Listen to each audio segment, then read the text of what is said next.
সহজ লেসনে তোমাদের সকলকে স্বাগত। আজকে আমরা ষষ্ঠ শ্রেণীর প্রথম পর্যায়ক্রমিক মূল্যায়ন 2025 সালের ইতিহাস বিষয়ের সম্পূর্ণ উত্তর সহ নমুনা প্রশ্নপত্র সেট 4 সম্পর্কে আলোচনা করব। তো চলো এই ভিডিওতে আমরা দেখে নিই ক্লাস 6 এর ফার্স্ট ইউনিট টেস্ট 2025 হিস্ট্রি সাবজেক্টের এই কোশ্চেন পেপারের উত্তরগুলো। প্রথম ইউনিট টেস্টে তোমাদের 30 নম্বরের পরীক্ষা নেওয়া হবে এবং সময় দেওয়া থাকবে 1 ঘন্টা। এই প্রশ্নগুলোর পিডিএফগুলো আমাদের সহজ লেসন অ্যাপের মধ্যে দেওয়া আছে, অ্যাপের লিঙ্ক ডেসক্রিপশন বক্সে রয়েছে, সেখান থেকে তোমরা অ্যাপটিকে ডাউনলোড করে চাইলে প্রশ্ন এবং উত্তরের পিডিএফগুলো নিতে পারো। তো দেখো এই কোশ্চেন পেপারের 1 নম্বর থেকে বলা হচ্ছে সঠিক উত্তরটি বেছে নিয়ে লেখো যে কোনো 6টি 1 × 6 = 6। একের দাগে বলা হচ্ছে হরপ্পা সভ্যতা ছিল পাথরের যুগের, লোহার যুগের, তামা ও ব্রোঞ্জ যুগের প্রাক ইতিহাস যুগের সভ্যতা। তো হরপ্পা সভ্যতা ছিল তামা ও ব্রোঞ্জ যুগের সভ্যতা। এরপর 2 নম্বর এখনো পর্যন্ত সবচেয়ে পুরনো আদিম মানুষের খোঁজ পাওয়া গেছে ইউরোপে, পাকিস্তানে, পূর্ব আফ্রিকাতে, ভারতে। তো এখনো পর্যন্ত সবচেয়ে পুরনো আদিম মানুষের খোঁজ পাওয়া গেছে, উত্তরটা লিখবে পূর্ব আফ্রিকাতে। 3 নম্বর হচ্ছে আদিম মানুষের জীবনে প্রথম জরুরি আবিষ্কার হলো চাকা, আগুন, ধাতু না কৃষিকাজ। তো আদিম মানুষের জীবনে প্রথম জরুরি আবিষ্কার হচ্ছে কি না আগুন। ওকে। 4 নম্বর দল বেঁধে পশু শিকার করত, পশুর মাংস খেত ও পশুর চামড়া পরত। কারা? হোমো হ্যাবিলিসরা, অস্ট্রালোপিথেকাসরা, হোমো স্যাপিয়েন্সরা না হোমো ইরেক্টাসরা। সঠিক উত্তরটি এখানে লিখবে হোমো স্যাপিয়েন্সরা প্রথম কি করতো, দল বেঁধে তারা পশু শিকার করতো, পশুর মাংস খেত, পশুর চামড়া পরত। ঠিক আছে, হোমো স্যাপিয়েন্সরা। নেক্সট প্রশ্ন হচ্ছে 5 নম্বর দাগে কত খ্রিস্টপূর্ব থেকে খ্রিস্টপূর্ব 1800 অব্দ পর্যন্ত হরপ্পা সভ্যতার উন্নতির সময় 2500, 2600, 2700 না 2800। তো সঠিক উত্তর হচ্ছে এখানে 2600। ঠিক আছে। 6 নম্বর হচ্ছে আদিম মানুষ প্রথমে রান্না করা পোড়া মাংস, কাঁচা মাংস ও ফলমূল খেত। তো আদিম মানুষ প্রথমে কাঁচা মাংস ফলমূল খেত। 7 নম্বরে ভীমবেটকা গুহাটি অবস্থিত পশ্চিমবঙ্গে, বিহারে, গুজরাটে না মধ্যপ্রদেশে। তো ভীমবেটকা এই গুহাটা মধ্যপ্রদেশে অবস্থিত। 8 নম্বর দেখে আলতামিরা গুহা অবস্থিত স্পেনে, ফ্রান্সে, পর্তুগালে। তো আলতামিরা গুহা অবস্থিত স্পেনে। ঠিক আছে। নেক্সট 9 নম্বর হোমো হ্যাবিলিস বলা হতো দণ্ডায়মান, বুদ্ধিমান, দক্ষ মানুষকে। হোমো হ্যাবিলিস বলা হতো দক্ষ মানুষকে। ঠিক আছে, এটা হবে সঠিক। 2 নম্বর দাগে নিচের যে কোনো 4টি প্রশ্নের উত্তর লিখতে হবে, প্রশ্নের মান 1 নম্বর করে 1 × 4 = 4। 2 দাগে হরপ্পা সভ্যতা কি আবিষ্কার করেন, উত্তর লিখবে দয়ারাম সাহানি হরপ্পা সভ্যতা আবিষ্কার করেন। 2 নম্বর মহেঞ্জোদারো কেন্দ্রটি আবিষ্কার হয় ড্যাশ খ্রিস্টাব্দে। তো মহেঞ্জোদারো কেন্দ্রটি আবিষ্কার হয় 1922 খ্রিস্টাব্দে। 3 নম্বর মেহেরগড় ড্যাশ গিরিপথের থেকে খানিক দূরে অবস্থিত। তো মেহেরগড় বোলান গিরিপথ থেকে খানিক দূরে অবস্থিত। 4 নম্বর দাবানল কাকে বলে? তো বনে আগুন লাগাকে বলা হয় দাবানল। 5 নম্বর কত খ্রিস্টাব্দে লুসির খোঁজ পাওয়া গেছে, উত্তর লিখবে 1974 খ্রিস্টাব্দে লুসির খোঁজ পাওয়া গেছে। এরপর 6 নম্বর এপ কাকে বলে, উত্তর লিখবে লক্ষ লক্ষ বছর আগে এক ধরনের সিম্পাঞ্জি গরিলা জাতীয় লেজহীন বড় আকারের বানরের মতো প্রাণীকে এপ বলা হতো। 7 নম্বর কে কবে মেহেরগড় সভ্যতা আবিষ্কার করেন, উত্তর লিখবে 1974 খ্রিস্টাব্দে ফরাসি প্রত্নতাত্ত্বিক ফ্রাঁসোয়া জারিজ মেহেরগড় সভ্যতা আবিষ্কার করেন। 8 নম্বর হচ্ছে হরপ্পা ও মহেঞ্জোদারো কত খ্রিস্টাব্দে আবিষ্কৃত হয়। তো 1921 খ্রিস্টাব্দে হরপ্পা এবং 1922 খ্রিস্টাব্দে মহেঞ্জোদারো আবিষ্কৃত হয়। ঠিক আছে। 9 নম্বর হরপ্পা সভ্যতার পূর্ব ও পশ্চিম সীমা কি ছিল? তো হরপ্পা সভ্যতার পূর্ব সীমা ছিল আলমগীরপুর, আর পশ্চিম সীমা ছিল বর্তমান পাকিস্তানের বালুচিস্তান। ওকে। এখান থেকে তোমাদের 4টি প্রশ্নের উত্তর লিখতে বলা হয়েছে। এখানে টোটাল 10টা প্রশ্ন দেওয়া হয়েছে। দেখো 10 নম্বর প্রশ্ন হুন্সকি উপত্যকা কোথায় অবস্থিত, উত্তর লিখবেন কর্ণাটকের গুলবর্গা জেলায় অবস্থিত। ওকে। নেক্সট প্রশ্ন হচ্ছে 3 নম্বর দাগে নিচের যে কোনো 2টি প্রশ্নের উত্তর দাও, 2 নম্বর করে প্রশ্নের মান হচ্ছে। ঠিক আছে, 2 2 4 নম্বর দেওয়া আছে এখানে। 1 নম্বর দাগে বলা হচ্ছে সিটাডেল কি, উত্তরটা লিখবে হরপ্পা সভ্যতায় নগরের উঁচু এলাকাকে সিটাডেল বলা হতো। এই এলাকাটি একটি বানানো ঢিপির উপরে অবস্থিত ছিল। ঠিক আছে। 2 নম্বর হোমো স্যাপিয়েন্স প্রজাতির 2টি বৈশিষ্ট্য লেখো। তো 1 নম্বর দিয়ে লিখছি, দেখো আজ থেকে প্রায় 2,30,000 বছর আগে হোমো স্যাপিয়েন্স বা বুদ্ধিমান মানুষের আবির্ভাব হয়েছিল।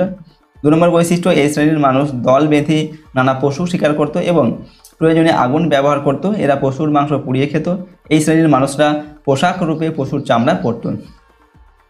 3 নম্বর এরা ছোট কিন্তু তীক্ষ্ণ ও ধারালো পাথরের অস্ত্র তৈরি করতে শিখেছিল। এদের সবচেয়ে বড় কৃতিত্ব হলো যে এরা বর্ষা জাতীয় পাথরের অস্ত্র বানাতে পারত।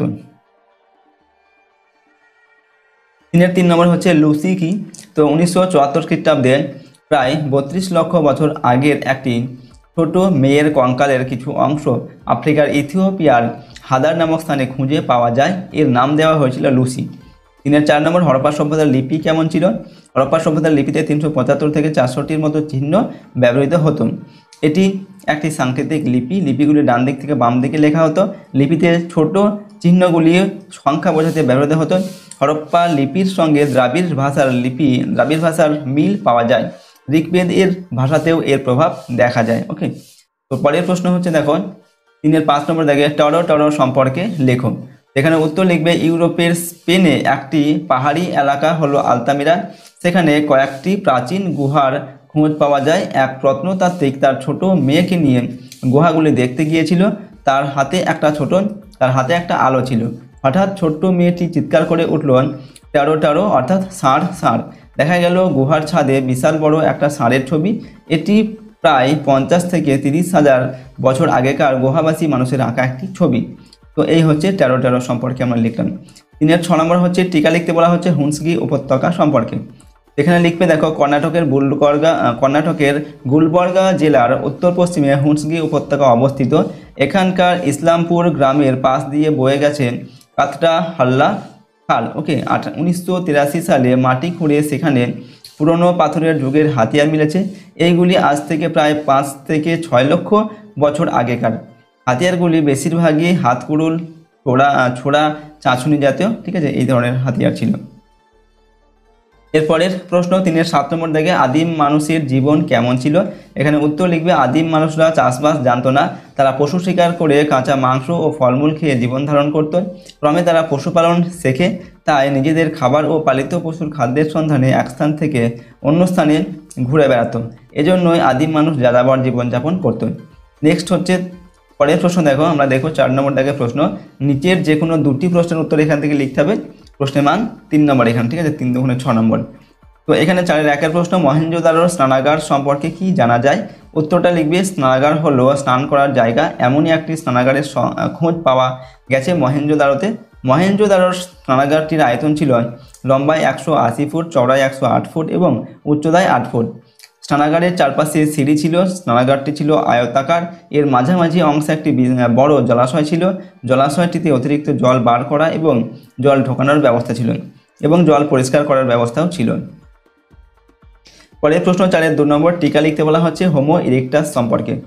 তো উত্তর লিখবে হোমো ইরেক্টাস মানুষদের পরিচয় সম্বন্ধে নিম্নে আলোচনা করা হলো।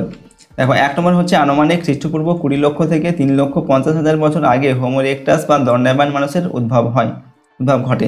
2 নম্বর হচ্ছে এরা দুপায়ে ভর দিয়ে সোজা হয়ে দাঁড়াতে পারত এবং দলবদ্ধভাবে গুহায় বসবাস করত। 3 নম্বর হচ্ছে এরা একসঙ্গে পশু শিকারে যেত এবং এরাই প্রথম আগুনের ব্যবহার শিখেছিল। 4 নম্বর হচ্ছে এরা নুড়ি পাথরের হাতিয়ার বানিয়েছিল এবং শেষ দিকে বানিয়েছিল হাত কুঠার। ঠিক আছে, এগুলো হচ্ছে হোমো ইরেক্টাস এই মানুষদের বৈশিষ্ট্য। নেক্সট হচ্ছে 4-3 নম্বর, এখানে টিকা লিখতে বলা হচ্ছে ভীমবেটকা সম্পর্কে। দেখো মধ্যপ্রদেশের ভোপাল থেকে কিছুটা দূরে বিন্ধ্য পর্বতের গা ঘেঁষে নির্জন জঙ্গল, সেখানে 1957 খ্রিস্টাব্দে ভীমবেটকায় বেশ কিছু গুহার খোঁজ পাওয়া যায়। এই গুহাগুলিতে পুরাতন পাথরের যুগ থেকে আদিম মানুষেরা থাকতে শুরু করে। গুহার দেয়ালে তাদের আঁকা ছবি পাওয়া গেছে। প্রায় সবই শিকারের দৃশ্য। নানা রকম বন্য পশুর ছবি রয়েছে। তাছাড়া পাখি, মাছ, কাঠবিড়ালির মতো প্রাণীর ছবিও দেখা যায়। এছাড়া দেখা যায় মানুষ একা অথবা দল বেঁধে শিকার করছে। তাদের কারো মুখে মুখোশ, হাতে পায়ে গয়না। অনেক সময়ে মানুষের সঙ্গে কুকুরকে দেখা যায়। ছবিগুলিতে সবুজ ও হলুদ রঙের ব্যবহার হলেও বেশি দেখা যায় সাদা এবং লাল রং। নেক্সট হচ্ছে 5 নম্বর দেখে নিচে যে কোনো 2টি প্রশ্নের উত্তর লিখতে হবে এখান থেকে। প্রশ্নের মান 5 নম্বর করে, 5 দুগুণে 10 নম্বর দেওয়া আছে 2টি প্রশ্নের জন্য। 5-1 প্রশ্ন হচ্ছে আদিম মানুষ কেন জোট বেঁধেছিল, এর ফলে তাদের কি লাভ হয়েছিল।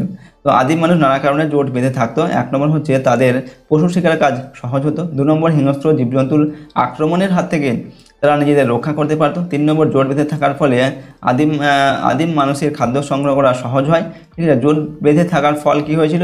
জোট বেঁধে থাকার ফলে আদিম মানুষের অনেক লাভ হয়েছিল, যেমন হচ্ছে তাদের মধ্যে সামাজিকতা ও বিভিন্ন সামাজিক গোষ্ঠী গড়ে ওঠে। 2 নম্বর হচ্ছে অনেকের মধ্যে নেতৃত্ব দেওয়ার ক্ষমতা গড়ে ওঠে। আর 3 নম্বর হচ্ছে বিভিন্ন জীবিকার উদ্ভব হয়। তো জোট বেঁধে থাকার ফলে আদিম মানুষের জীবনে এই সমস্ত পরিবর্তনগুলো হয়েছিল। ঠিক আছে, 5 নম্বর, হরপ্পাবাসীর নগর জীবন কেমন ছিল? উত্তর লিখবে, প্রাচীন ভারতের একটি উল্লেখযোগ্য এবং গুরুত্বপূর্ণ সভ্যতা হলো সিন্ধু সভ্যতা বা হরপ্পা সভ্যতা। সিন্ধু নদের অববাহিকায় এই সভ্যতা গড়ে উঠেছিল। সিন্ধু সভ্যতার ধ্বংসাবশেষ থেকে বোঝা যায় যে এই সভ্যতার নগর পরিকল্পনা বেশ উন্নত স্তরে পৌঁছেছিল। ঠিক আছে, প্রথমে আমরা লিখছি বাড়ি ঘর সম্পর্কে। সিন্ধু সভ্যতায় রাস্তার দুপাশে পরিকল্পিতভাবে 1 তলা থেকে 3 তলা পর্যন্ত বাড়িঘর তৈরি হতো। প্রতি বাড়িতে একটি করে স্নানাগার থাকতো। এরপর হচ্ছে রাস্তাঘাট। সিন্ধু সভ্যতার আরেকটি বৈশিষ্ট্য হলো এর চওড়া, সোজা ও পাকা রাস্তাঘাট। মূল রাস্তা থেকে গলিপথগুলি বের হতো। এরপর পোড়া ইটের ব্যবহার। সিন্ধু সভ্যতার মানুষেরা রোদে শুকনো ও আগুনে পোড়ানো 2 ধরনের ইটই বাড়ি তৈরির কাজে ব্যবহার করত। নেক্সট হচ্ছে পয়ঃপ্রণালী ব্যবস্থা। সিন্ধু সভ্যতার জল নিকাশির জন্য উন্নত পয়ঃপ্রণালী ব্যবস্থা গড়ে তোলা হয়েছিল। ওকে, এরপর নগর দুর্গ। সিন্ধু সভ্যতায় উঁচু প্রাচীর দিয়ে ঘেরা নগর দুর্গের বা সিটাডেলের সন্ধান পাওয়া গেছে। অনুমান করা হয় এখানে শাসক গোষ্ঠীর বাসগৃহ ও কার্যালয় ছিল। ঠিক আছে, তো এই হচ্ছে হরপ্পা সভ্যতার নগর জীবন সম্পর্কে আমরা লিখলাম। নেক্সট হচ্ছে 5 নম্বর, হরপ্পা সভ্যতার ধ্বংসের কারণগুলো লেখো। তো হঠাৎ করে একটি সভ্যতা শেষ হয়ে যায় না, বেশ কিছু ঘটনার যোগফলে হরপ্পা সভ্যতার পতন বা অবনতি শুরু হয়েছিল। ঠিক আছে, কারণগুলো কি কি? 1 নম্বর হচ্ছে বন্যা।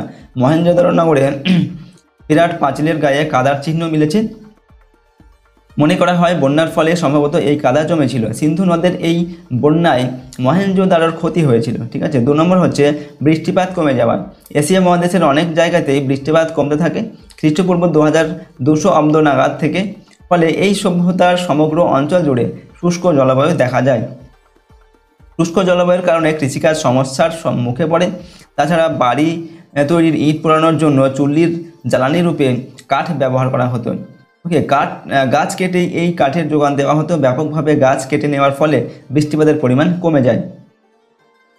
3 নম্বর কারণ হচ্ছে বাণিজ্য ভাটা। মেসোপটেমিয়ার সঙ্গে হরপ্পার বাণিজ্যে ভাটা পড়েছিল আনুমানিক খ্রিস্টপূর্ব 1900 অব্দের পর থেকে। এর ফলে হরপ্পার অর্থনীতি সমস্যায় পড়ে। 4 নম্বর, নগর ব্যবস্থার দুর্বলতা। ধীরে ধীরে হরপ্পার নগর শাসন ব্যবস্থাও দুর্বল হয়ে পড়েছিল। এইসব সমস্যাগুলি থেকে মুক্ত হতে না পারায় হরপ্পা সভ্যতা শেষ পর্যায়ে পৌঁছায় এবং ধীরে ধীরে ধ্বংসের পথে এগিয়ে যায়। তো এই হচ্ছে আমরা হরপ্পা সভ্যতার যে ধ্বংসের কারণ সেগুলো লিখলাম। তো দেখো, আজকের এই ভিডিওতে আমরা তোমাদের ক্লাস 6-এর ফার্স্ট ইউনিট টেস্ট 2025 সালের হিস্ট্রি বা ইতিহাস সাবজেক্টের একটি মডেল কোশ্চেন পেপারের সম্পূর্ণ উত্তর আমরা এখানে আলোচনা করলাম। প্রশ্ন এবং উত্তরগুলো অবশ্যই তোমরা ভালোভাবে মুখস্থ করে নেবে এবং প্র্যাকটিস করবে। এগুলো তোমাদের প্রথম ইউনিট টেস্টের জন্য অত্যন্ত গুরুত্বপূর্ণ প্রশ্ন উত্তর। আর আমাদের এই চ্যানেলে যদি তোমরা নতুন হয়ে থাকো অবশ্যই চ্যানেলটিকে সাবস্ক্রাইব করবে। পাশের বেল আইকনে প্রেস করে অল অপশনটিকে সিলেক্ট করে রাখবে। পরবর্তী ভিডিওগুলি পাওয়ার জন্য ভিডিওটিতে অবশ্যই লাইক করবে এবং ভিডিওটিকে বন্ধু বান্ধবীর সঙ্গে শেয়ার করবে।